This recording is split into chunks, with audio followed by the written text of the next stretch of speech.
Kristodonus Tadius Laro. Saya mahasiswa DPG dalam jabatan tahap 1 dari STPK Santo Fransiskus Asisi Semarang. Saya mengajar di SLTA Karya Bumi. Saya mengajar di kelas 8 fase D dengan materi gereja sebagai komunitas yang hidup. Selamat menyaksikan. Oke, silakan duduk anak-anak kami. Selamat pagi, Cika dengan Teta. Apa kabar hari ini? Terima kasih. Sudah sarapan? Oke, sarapan apa tadi, Cika?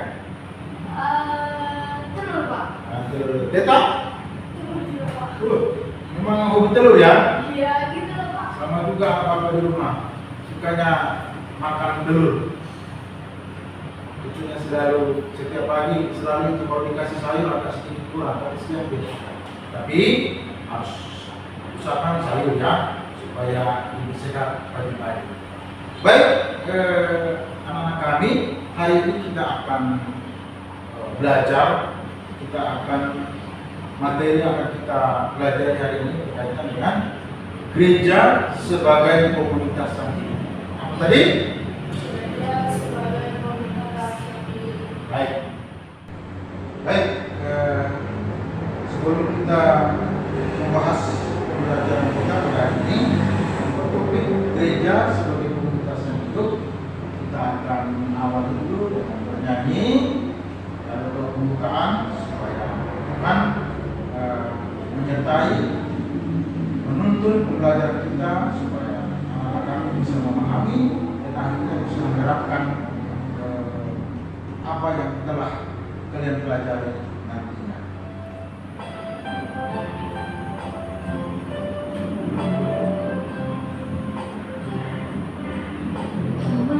Cinta Yesus selamanya, pakailah sesuai dengan rencana-Mu. Oke, baik, tetap Bapak minta tolong untuk membawakan dengan doa kita doa pembukaan.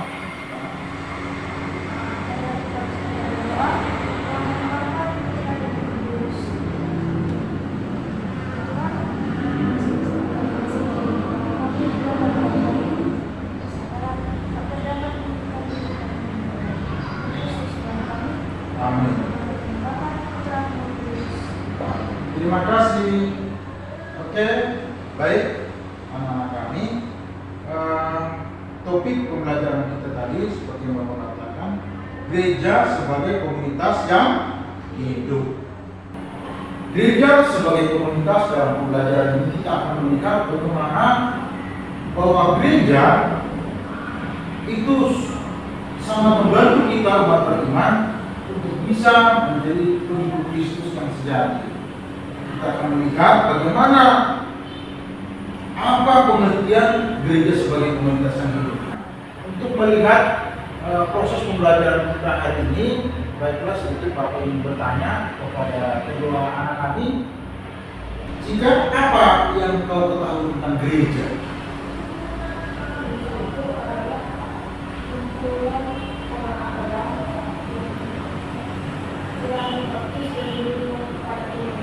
Terima kasih. Gereja adalah kumpulan orang-orang yang percaya dan beriman kepada Kristus. Kalau begitu, kalau kita mau bertanya apa yang kau mengerti tentang komunitas? Apa itu komunitas?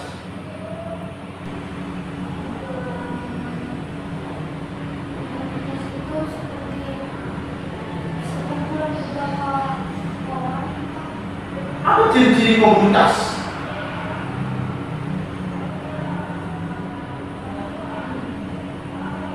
Ciri-ciri komunitas itu bagaimana? Orang dalam suatu kumpulan, apa yang menjadi ciri orang membangun sebuah komunitas?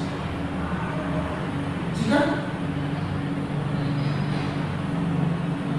yang mendorong orang untuk membangun komunitas,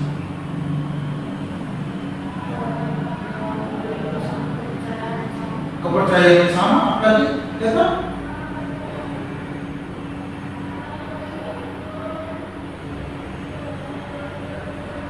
yang mendorong orang untuk membangun komunitas, membuat suatu perkumpulan. Ini bersama, ini punya kepentingan yang bersama. Itulah kurang lebih itulah mendorong orang membangun suatu komunitas. Baik, kita akan melihat tentang bagaimana gereja sebagai komunitas yang hidup, orang-orang yang percaya kepada Kristus membangun suatu komunitas. Baik, kita akan melihat, mencoba menggali dari pengalaman apa yang berdasarkan kisah tentang umat stasi Karus Borneo. Silakan dibuka teksnya, Mas. Kisah tentang umat dari stasi Karus Borneo. Silakan Teta membacakan teksnya, kisahnya. Wah. Membangun gereja Santo Karus. Sejak akhir tahun 1904, umat Katolik stasi Santo Karus Borneo kondisi gelap, jalan berbatu, dan melewati pematang sawah yang kadang becek. Mereka tampaki dengan penuh semangat untuk merayakan Paskah bersama. Meskipun cukup jauh dari gereja, mengalami sejak kehidupan dan dilakukan dari rumah ke rumah, mereka jalani berbakti dan bertanggung jawab dalam berbagai kegiatan sosial yang mengalami kerusakan pada beberapa bagian bangunan. Oke, nah coba kita lihat. Silakan pertanyaannya, Teta. Bagaimana kesan kalian terhadap kehidupan umat stasi Santo Karus Borneo Gambia? Bagaimana kesannya jika kehidupan umat stasi Karus Borneo dari cerita yang dibacakan tadi? Mereka bekerja sama, lalu semangat yang daripada toleransi, Pak. Oke, bagus, terima kasih. Baik, iman mereka yang kuat kepada Kristus. Jika apalagi yang mendorong mereka begitu bersemangat. Sama juga, Pak. Tadi mereka memiliki iman yang kuat dan sama-sama membangun gereja. Iya, membangun umat di stasi itu. Mereka begitu bersemangat. Jadi, baik anak-anak kami, dari kisah ini, kisah tentang umat Karus Santo Karus Borneo ini, kita bisa melihat bagaimana kebersamaan mereka. Mereka punya satu visi, mereka punya satu keinginan. Yang pertama tadi kita lihat keinginan untuk memajukan stasi itu. Bagaimana caranya mereka? Pagi-pagi mereka ke gereja, mereka bergotong royong bersama. Tentu ada dorongan yang bersama, yakni keinginan untuk membangun stasi tersebut. Jadi sesuatu untuk membangun suatu kelompok diperlukan kerjasama. Untuk membangun suatu komunitas diperlukan kebersamaan, saling membantu, saling bekerja, saling mendukung, tanpa ada harapan dari kita tanggung jawab. Itu yang kita lihat dari kisah umat Katolik, Santo Katolik stasi Borromeus yang berada di Bandung. Itu sebagai suatu contoh bagaimana kehidupan umat Katolik di sana. Mereka begitu kompak, mereka begitu bersemangat. Tentu karena iman mereka akan Kristus. Tentu juga mungkin karena ingin menjadi pewarta-pewarta Kristus dalam kehidupan mereka. Oke, kita berdiri sejenak. Kita menyegarkan dulu pikiran kita supaya semangat. Ya, sebelumnya jika ada bapak bilang tepuk satu kali berarti selamat pagi, dua kali berarti selamat siang. 3 kali, selamat malam. Oke, kita coba. Nanti kalian bilang selamat pagi ya. Oke, saya ulangi. Oke, terima kasih. Silakan duduk kembali anak kami. Mudah-mudahan dengan SPM tadi kalian sudah pulih kembali setelah kita mendalami tadi, mungkin sedikit menguras pikiran, menguras energi kita, sehingga kita mungkin kehilangan sedikit energi untuk melanjutkan lagi supaya semangat lagi. Ya, oke, baik anak kami.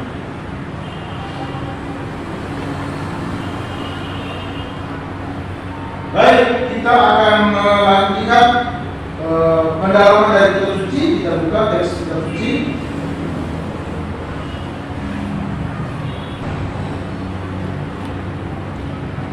Kita buka teks kitab suci, silakan.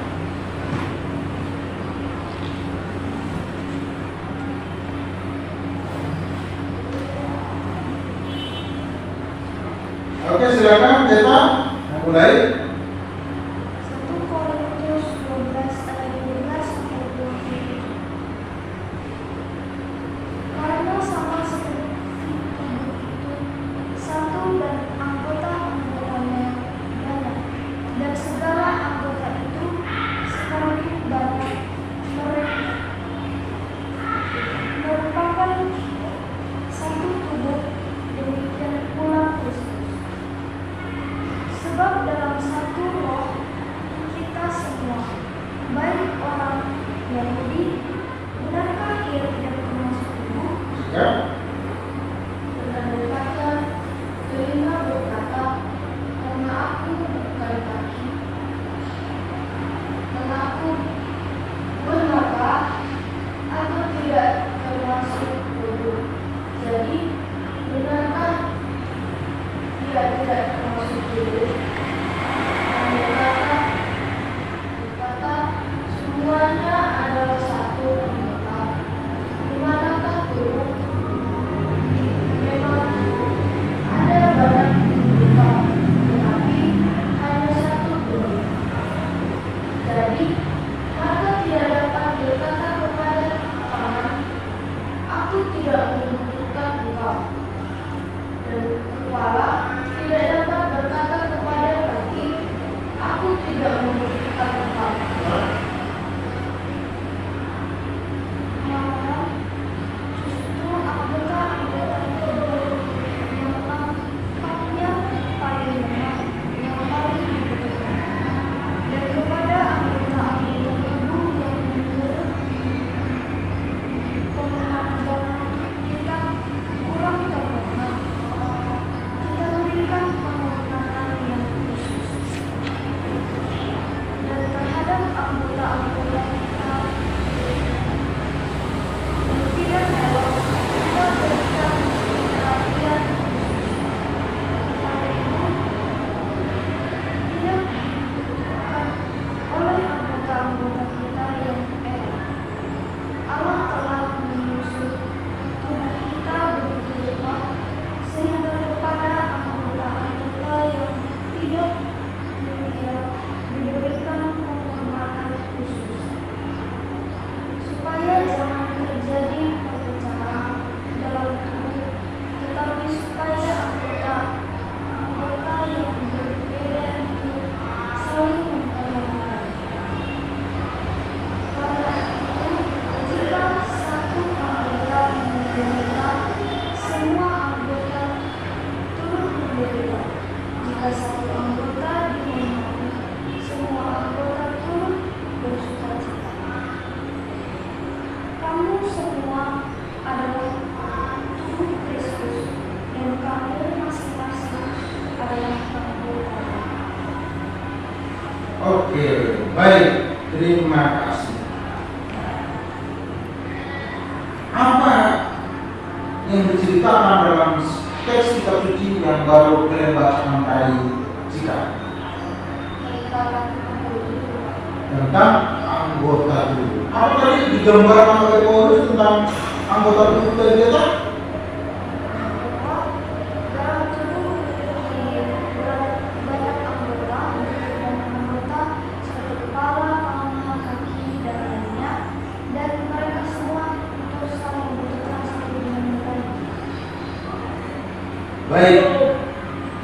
Kira-kira apa yang dimaksud Paulus berkaitan dengan anggota tubuh dengan gereja sebagai komunitas? Apa kira-kira hubungannya?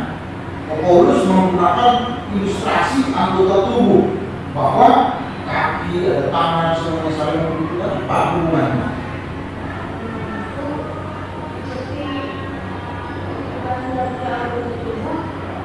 Dalam gereja juga ada berbagai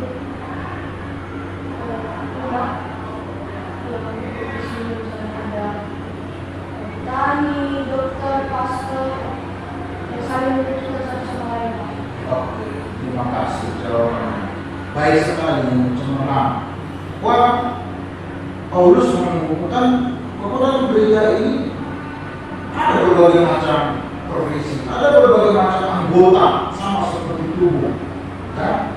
Paulus mau melukiskan, menggambarkan, dia mau mengilustrasikan tentang gereja itu ibarat anggota tubuh. Ada tangan, ada kaki, ada kepala. Tak mungkin kepala bisa mengatakan, kaki, tanpa kalian, tanpa saya, kalian tidak bisa berjalan. Tak mungkin.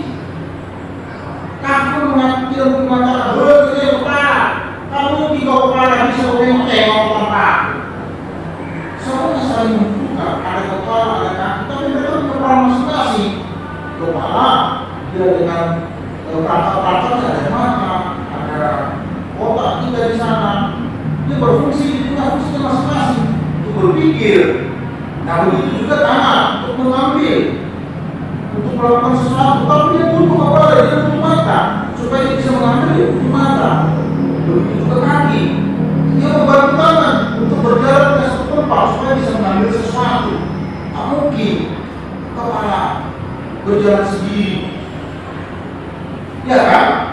Begitu juga dengan organ-organ yang lain. Saya membutuhkan. Nah begitulah kurang lebih Paulus mengilustrasikan gereja sebagai komunitas. Tadi pada pertanyaan dari kisah tentang umat Katolik sampai Paulus sudah melihat bagaimana di sana banyak peran. Ada yang ketika mereka membangun gereja, ada yang sebagai donatur, ada yang angkat pasir, ada yang masak-masak, ada yang bercari dana, sisi ini. Semua yang mereka menyatu dalam sebuah komunitas untuk membangun sebuah gedung gereja. Nah begitu juga kehidupan kita sebagai umat beriman, kita terdiri dari berbagai peran. Dalam gereja Katolik itu ada 3. Ada paus, uskup, imam, dan ada 3 golongan, ada 3 pembagian yang dimasuki dalam gereja Katolik. Ada Paulus, ada biarawati, dan ada kaum apa. Itulah yang ada dalam gereja Katolik.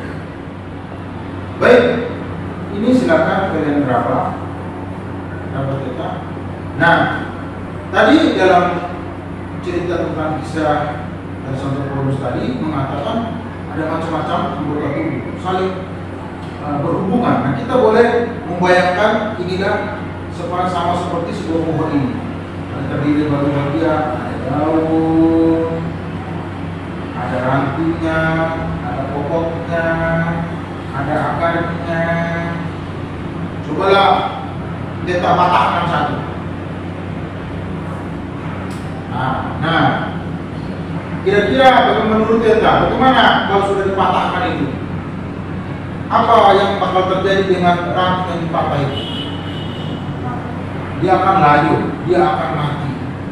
Tapi kalau dia bersama, maka dia akan bisa hidup. Jadi coba sedikit detail jika menunjukkan sirkulasi pertumbuhan. Ada mulai dari akar kan, dia bisa membantu saling menopang, akar menyuplai makanan. Lalu daun, bagian apa tugas daun?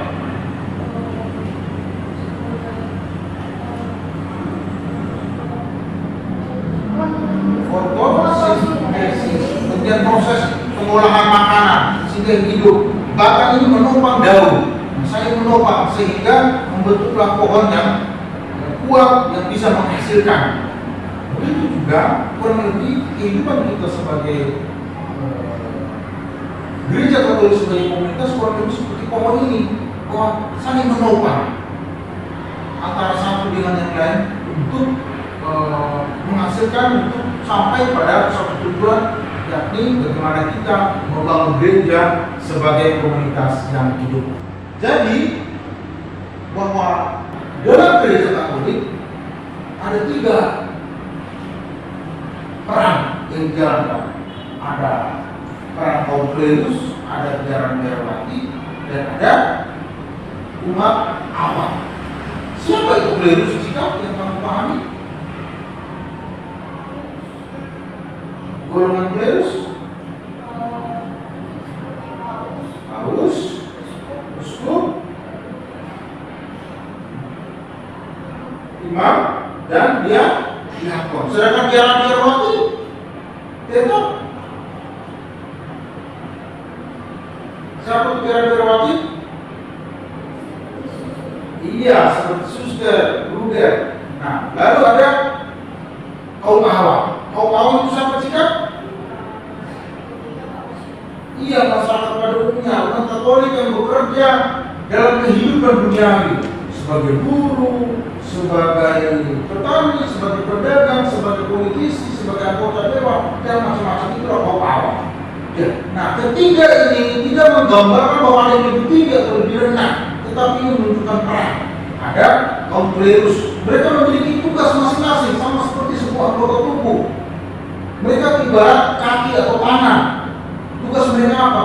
Mereka memutuskan umat beriman. Mereka memberikan pelayanan sakramen. Mereka membantu umat supaya bisa berdoa menjadi pemimpin umat. Itu tugas mereka.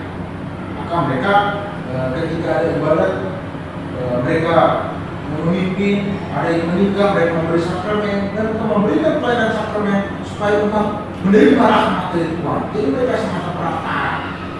Lalu ada biaran-biarawati. Nah, orang-orang ini apa yang membedakan biaran-biarawati dengan kaum awam? Biaran-biarawati mereka adalah orang-orang yang dipanggil secara khusus untuk mengayomi 3 kaum: kemiskinan, kemudian dan ketaatan. Jadi mereka mengambil peran khusus. Peran suster ini supaya menjadi semacam kekayaan dalam gereja, sama seperti anggota tubuh tadi. Dan ada kaum awam, ada petani, pedagang, semuanya ini punya peran masing-masing. Sehingga menjadi gereja itu menjadi suatu komunitas yang betul-betul memberikan suatu warna, memberikan suatu harmoni, memberikan suatu sebuah komunitas yang ideal. Ada yang bagian rohani, ada yang bagian pelayanan kepada sesama, dan ada yang melayani secara umum kehidupan keluarga. Tidak mungkin kalau ada istilah yang mengatakan bahwa pastor tidak pernah melahirkan pastor, tetapi dari rumah berkeluarga itulah yang melahirkan bisa ada suster dan pastor. Dan para suster itulah mereka memberikan karya-karya yang spesial dalam gereja. Mereka melayani orang miskin, rumah-rumah sakit. Bayangkan kalau tidak ada komunitas suster, mungkin gereja Katolik tidak sekuat seperti sekarang ini. Mulai sejak abad pertama sampai sekarang masih begitu kokoh dalam berbagai karya di bidang panti asuhan. Karena orang-orang awam yang bisa mengelola panti asuhan pada umumnya bubar, pada umumnya motivasinya uang, tapi mereka bisa, makanya di mana karya-karya pelayanan mereka begitu dikagumi oleh dunia, oleh masyarakat. Karena contoh saja di panti asuhan dengan federativitas, mereka terima semua orang-orang yang tradisional. Kenapa? Bukan karena pribadi, tapi karena suster. Mereka mengemban panggilan itu.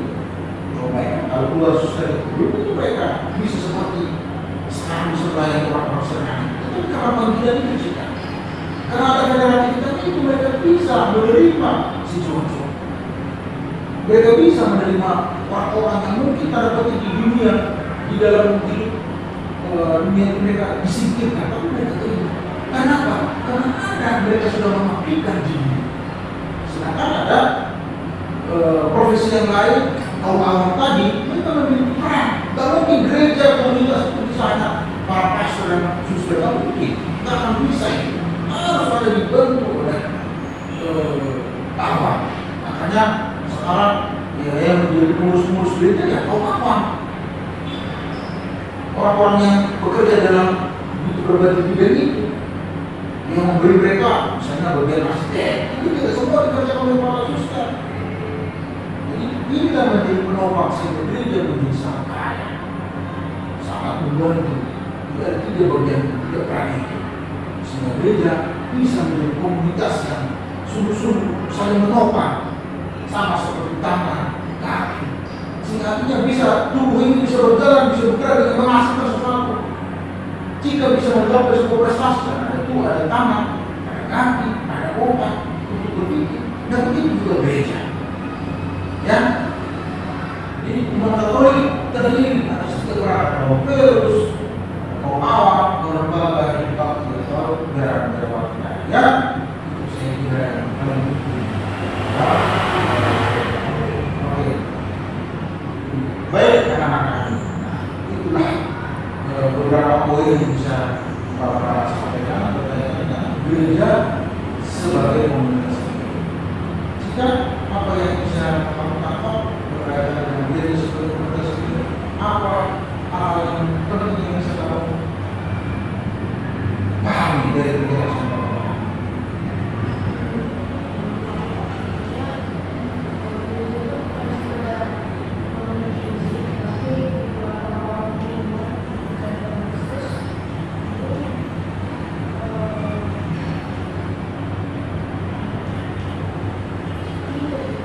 Kita bagaimana dengan peran-peran, dengan ilustrasi tentang gereja sebagai komunitas, gereja sebagai sebuah pohon, sebagai tubuh. Nah, bagaimana kamu memahami penjelasan Bapak?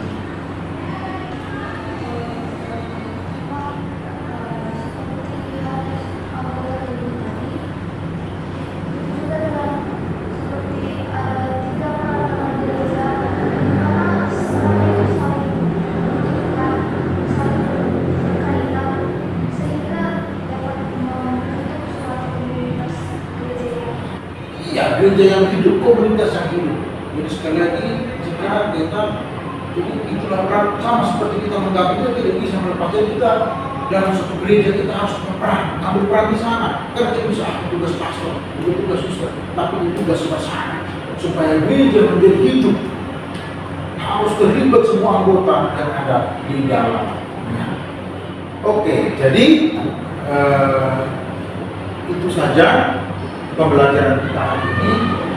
Mudah-mudahan Bapak berharap kalian bisa mengerti, bisa memahami dan akhirnya menerapkan dalam hidup kalian sebagai anggota gereja, supaya ikut ambil peran di dalam gereja. Baik, kita tutup pertemuan kita ini dengan bernyanyi. Oke, kita berdiri. Bernyanyi dulu. Bukan kita caranya, dia di dalamnya. Yesus katakan kita caranya, dia di dalamnya. Pastilah kau akan berguna.